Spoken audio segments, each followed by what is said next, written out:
Hey everyone, welcome back to Small Engines. In today's video, I'm going to show you guys how to install a new carburetor on my pull-on leaf blower. Take a note, I already removed the old one, but it's pretty easy to install it anyway. So without further ado, let's get right into it. Okay, so here's the leaf blower. I already removed the old carburetor, and I had to take it to the and I had to get a new one. So it's in the box. So open it up and get it installed. So the new one comes with, so the one I got comes with like everything you need. Just like fuel lines, a couple air filters, some timer bulbs and stuff.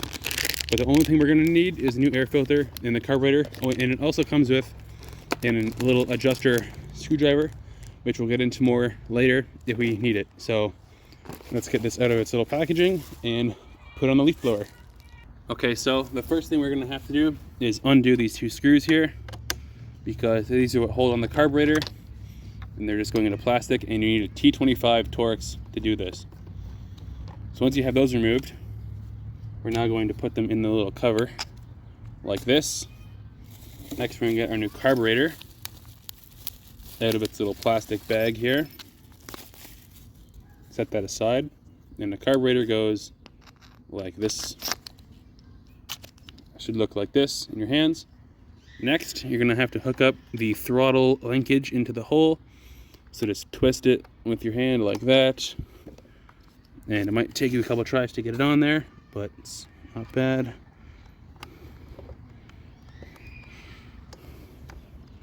There we go. Next, what you're going to do is, while this is still in there connected, you're going to want to get this gasket and line it up on the two screws. Just like this. And next, you're going to want to insert the screws into their proper holes. Then get the fuel lines out of the way. So bring them off to the side over here. Hold this down. Next, push this in like this.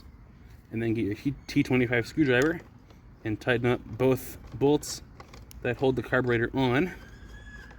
So, and don't do them all the way at once. Do one a little bit and then do the other one. This will ensure that you don't strip out any threads. And I have to rotate my carburetor because it's not going on all the way. There we go.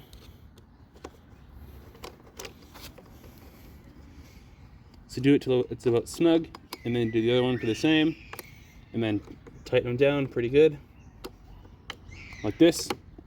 And next, make sure the choke works. So when it's like this, and you hit the throttle, it should come off like that. So that's good. Next, what we're gonna have to do is hook up the fuel lines. So we're gonna bring them beyond this gasket over here. And the return line is the front one. The return hose goes to this port, and the other one goes to the back port. So just hook up your lines to those ports, whichever one is which, and the filter line is the pickup one. So just keep that in mind when you're doing this. It's a little bit tight quarters in here, but you can do it. It's not that big, it's not that hard to do. The back one's the hard one. And there we go. Now let's push the primer and see if it works. Yep. So fuel should come through this one and then back through the front one. And I'm just gonna tuck this one in the tank some more with my pair of pliers. Okay, so what I'm gonna do next is get one of the air filters that came in the kit. And we're gonna put it in here.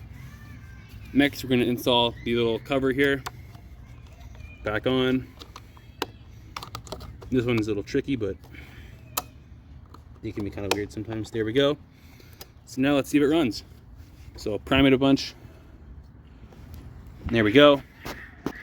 And we'll back you guys up and see if it runs. Put you guys over here.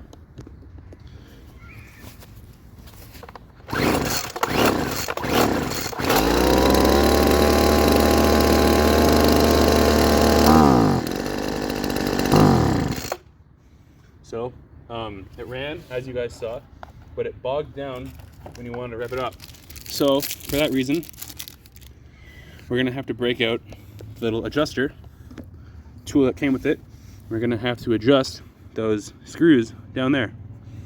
So since it bogged down when we were revving it up, I'm gonna turn out the H screw, which is the farther one away. See if you guys can see in there. Yeah, so I'm gonna turn out the back one with the screwdriver about a quarter turn, and now we'll see if it revs up.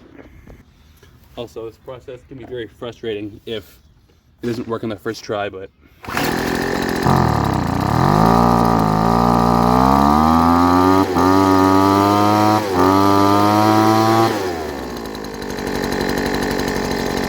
okay guys, so I'll give it one more quick little start here. I can't run it for too long because it's about dinner time, but we'll go for about a couple minutes and then that's it.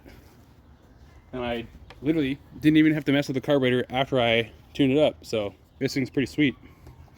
Choke.